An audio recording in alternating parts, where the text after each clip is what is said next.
Wanderers, Remnant to the Dark Horizon takes us back to the desolate alien wastelands of Narud. But it's not all doom and gloom. In fact, sometimes the smallest things can spark the biggest surprises.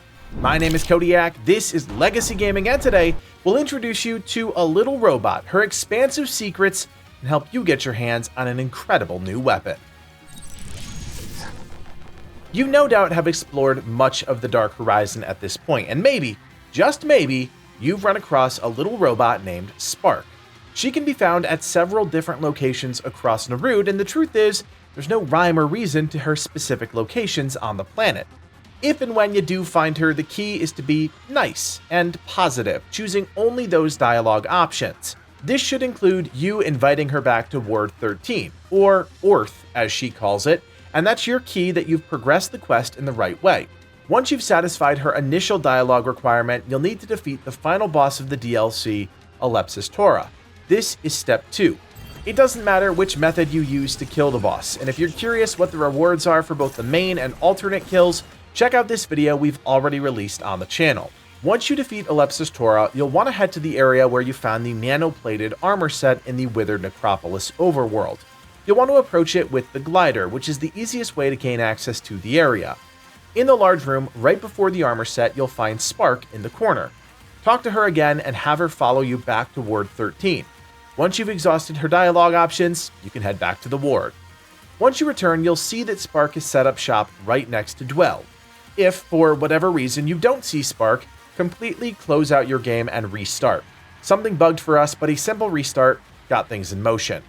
Talk to Spark and she'll reveal that she wants to catalog various planets, and this, my friends, is the beginning of one of the most insane grinds in all of Remnant. Across all 3 planets, Narud, Losum, and Yaesha, you'll need to find and bring back specific quest items so that Spark can convert those into items, but you'll also need a certain alloy currency unique to each of the planets. That's right, 3 planets, 3 different quest items, and 3 different currencies, and these have a low chance to drop from every enemy on each planet.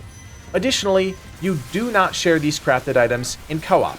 If a member of your party crafts an item using a quest item, that item is consumed and only they get the reward. The good news is that we know what each of the required items is that Spark is looking for and how to get them. The bad news is we've also done the currency grind legitimately, not spawning in resources like some other guides, and have unlocked every item, and let me tell you, it is a bear, so strap in. I want to be clear, you can do this grind in either campaign mode or adventure mode, but be aware that quest items will disappear as soon as you re-roll the instance you acquire them in. So if you're trying to do 2 or even 3 of these turn-ins in one fell swoop, you can't re-roll your world. However, the currency doesn't reset, so you can keep collecting alloy. On Narud, the first quest item you'll need is the Override Pin. This can be found in the Timeless Horizon overworld. What you're looking for is the hidden passage within the Seeker's Tower that will take you to a special chamber. Bringing the Override Pin back to Spark will give you the option to purchase the Volatile Cartridge Amulet for 50 alien alloy. This gives you a plus 1% to crit chance and crit damage for every 5% of your max health protected by a shield, which synergizes well with the new Warden archetype and many of the new items that grant you shields. The second quest item is the House Lythla Glyph. This is found in the Vault of the Formless dungeon. To obtain the quest item, you need to reach the second rotating path. There, you might remember there's a hidden passage. Once the path opens up, head inside and then wait. It will turn and reveal the secret passage containing the glyph. Bringing the House Lythla Glyph back to Spark will give you the option to purchase the Wired Inhibitor Ring for 25 alien alloy. When equipped, any status damage you do to an enemy also inflicts them with slow for 1 second, with an additional status effect increasing the effect up to 5 seconds. The final Narud quest item is the Decorum Cipher, which can be found in the Terminus Station dungeon. To acquire this, you need to complete the train event. Before leaving, find the hidden ladder path that brings you upstairs. Hop out the window and back into the train from the top. Inside, you'll find the Decorum Cipher. Bringing the Decorum Cipher back to Spark will give you the option to purchase the Force Multiplier Ring for 25 alien alloy. When equipped, overcharging charge weapons grants 1.05 times your weapon damage per 0.5 seconds while charge is held beyond the perfect release window, maxing out at 1.3 times. Next, we'll head to Loathsome to pick up the 3 quest items hidden there. First, we'll want to track down a Crimson King coin. These can be found in the Gilded Chambers by defeating one of the Elite Knight enemies that will randomly spawn.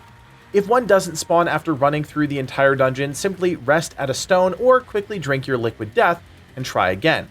As a special note, this dungeon is also a fantastic place to farm the required Mythril alloy needed for all Loathsome turn-ins because of how many elites and enemies are densely packed in this specific dungeon. Bringing the Crimson Coin back to Spark will give you the option to purchase the Ring of Ashes for 25 Mythril alloy. When equipped, stowed weapons will generate 15 mod power per second. The second quest item needed is the Clockwork Pinion, which can be found in the Lenmark district. This is a rather rare dungeon within the Loathsome tile set, so it might be worth it to use the Remnant Save Guardian so you can easily track which dungeon spawns in your run. To get the item, you'll need to reach the small clock shop and then solve the puzzle, matching the hands to the time on the big clock tower in the overworld. You can see that solution right here on your screen, and it doesn't change. Bringing the Clockwork Pinion back to Spark will give you the option to purchase the Timekeepers Forfeit Amulet for 50 Mythril alloy. When equipped, this increases static effect damage by 50%, but also applies the status effect to the player, which sounds bad, but can be rather powerful if you know how to build around the effect. The final quest item you'll need to acquire in Loathsome is the Nightweaver Stone Doll. This can only be found in the Moro Sanatorium overworld once you reach the Asylum. You'll need to collect all 3 stone-carved dolls, which can all be found on the grounds of the sanatorium itself. One outside near the shed where you fight the aberration, one tucked away behind a bookshelf on the first floor, and one upstairs in the attic behind some of the medical equipment near a window. Once you do that, turn the dolls into the woman locked in the padded room in the basement. Once that's complete, go back upstairs and pick up the prison keys on the balcony if you haven't done so already. Use the keys to open the locked door and claim the required quest item. Bringing the Nightweaver Stone Doll back to Spark will give you the option to purchase the Ring of Sinew for 25 Mythril alloy. When equipped, this slows firearm charge time by 30%, but increases range charge damage by 20%. Finally, we'll head to Yeisha and acquire the 3 quest items needed to round out our collection of new treasures. The first is the Fruit of Death, which is part of the Ravager storyline. Within the Forbidden Grove, you'll need to equip the Ravager's Mark Amulet. If you needed to know how to get that, when you're about to fight the Ravager, side with him and kill the doe for this reward. With the Ravager's Mark equipped, approach the Ravager and Red Doe statue in the grove below, just past the zone's starting spawn location. With the amulet equipped, a secret staircase will be revealed, and you can pick up the quest item.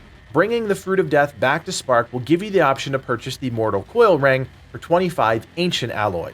When equipped, this will increase your overall damage by 1% for every 2% of your total lifesteal, capping out at 20% increased damage. The second quest item is Kolkets Key, which can be found in the Lament dungeon. If you remember, this is a gauntlet dungeon, and you'll need to pass through a few of the challenges to reach the item. First, survive the Arrow Trap Room. Then, complete the Tapestry Sigil puzzle. Just look at the book on the floor to see what color symbols you need to line up with the fabrics on the corpses. Input those 4 symbols you identify into the dial, and the door will open. Finally, you'll need to find the coffin that spawns the aberration Wither, and keep in mind, in rare cases, this can spawn in another location in the dungeon. Kill it, and you'll receive the quest item Kolkets Razor. Interact with it on the bottom, and it'll turn into Kolkets Key. Bringing Kolkets Key back to Spark will give you the option to purchase the Symbol of Royalty Ring for 25 Ancient alloy. When equipped, your perfect dodges will grant you 1 stack of Bulwark for 10 seconds, stacking up to 3 times. The final quest item you'll need is the Ornate Lockbox, which can only be found in the Widow's Court, which is part of the Red Empress storyline. You'll need to work your way through a good portion of the dungeon until you reach this flooded hallway on the bottom level of the map. Follow the path until you reach a chamber with a lit torch and a chest. To the left is an illusory wall. Enter and follow the hidden passageway until you reach the chamber. There, you'll be able to pick up the quest item on a nearby table. Bringing the Ornate Lockbox back to Spark will give you the option to purchase the Ornate Amulet for 50 Ancient alloy.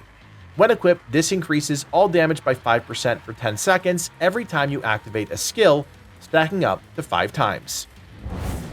Completing Spark's scavenger hunt rewards you with not only 6 rings and 3 amulets, but if you successfully complete the grind, you'll be given something even more valuable, the Redeemer Sidearm. At level 10, this weapon deals 138 damage, fires 2.5 rounds per second, and has a magazine capacity of 6. It's also got high accuracy, an ideal range of 20 meters, max ammo capacity of 36, a 5% crit hit chance, plus 100% weak spot damage bonus, and negative 35% stagger modifier. Its baked-in mod is called Aftermath, which might be the most unique one we've seen in the game up till this point. On relic use, the Redeemer stores the wielder's equipped relic effect within the weapon itself as a launchable payload. Upon firing, the payload bursts across 4 meters when contacting a human ally, or lays dormant up to 15 seconds until an ally gets close. The weapon can store 1 relic charge at a time, and this can't be modified. If you're someone that's playing with a squad or really leaning heavily into a relic-based build, this weapon is just on another level.